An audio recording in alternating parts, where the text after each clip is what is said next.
ایک اصول چاہیے، بہت مشکل ہے، بہت دن کمانے کا مطلب اس لیول پہ کمانے کی بات کر رہے ہیں، اس لیول پہ کمانے کا جو جسے ہم لوگ مال کہتے ہیں. 25,000 50,000 60,000 70,000 کو تو ہم لوگ خاطر میں نہیں لگاتے. 60,000 کا کیا ہے، غریب لوگ بیچارہ ہوتا ہی رہتا ہے، 60,000 کمانے والا ہمیشہ ہوتا ہی رہتا ہے نا.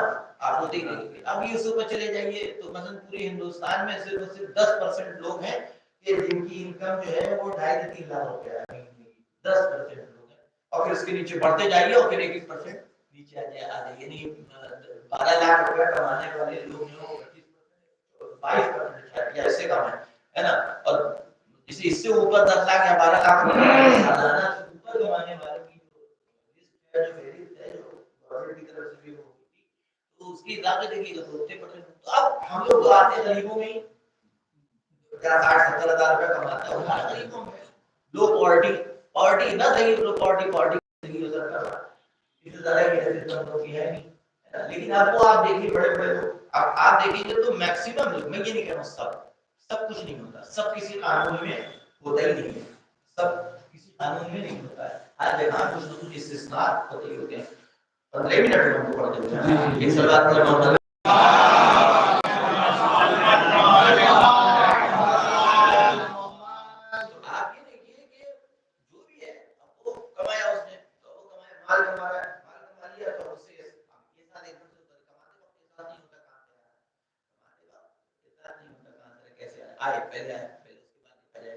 پھر اس کے بعد اسمار کو خرچ کرتا ہے شہرت کے لیے، شہرت کو یوز کرتا ہے اقتدار کے لیے، اور پھر اتنا کرتے کرتے وہ زندگی کے آخری پڑاؤ پہ پہنچتا ہے جس کے آگے کمانے کا اس میں دم نہیں.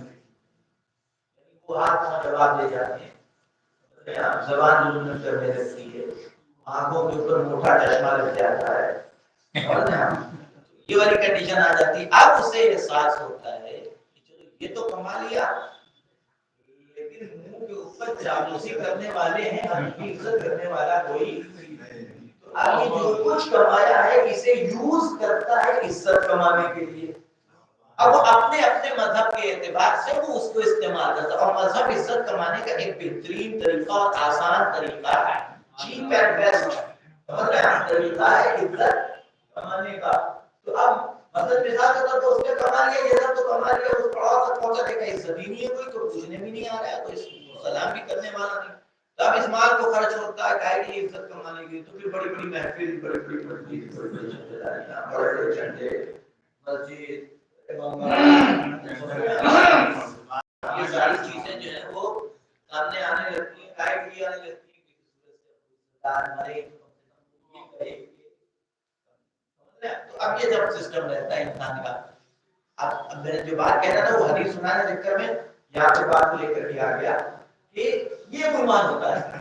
اب دیکھیے اس بات کو کم کیسے کیا جا سکتا ہے. انسان اگر اس بات کو سمجھے گے تو بہت آسانی سے بات سمجھ سکتا ہے. روایت میں معصوم کی یہ دو چیزیں میں نے کہا، ایک طرف سے ساری مخلوقات، دوسری طرف انسان. ایک طرف سے ساری مخلوقات، دوسری طرف سے انسان. اور ان دونوں کے درمیان میں بنیادی فرق یہ ہے کہ ہوتا یہ ہے اللہ نے کائنات کو کائے کے لیے پیدا کیا اور انسان کو کائے کے لیے پیدا کیا. یہ دو چیزیں ہیں.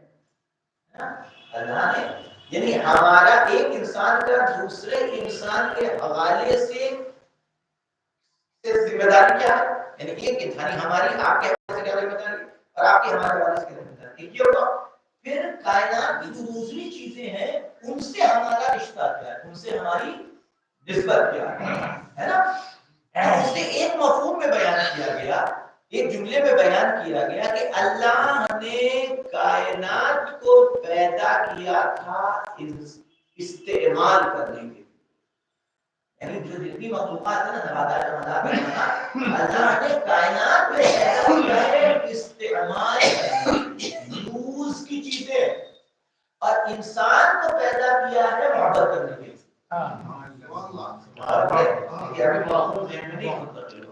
اللہ نے کائنات کو پیدا کیا ہے استعمال کرنے کے لیے، اور انسان کو پیدا کیا ہے محبت کرنے کے لیے.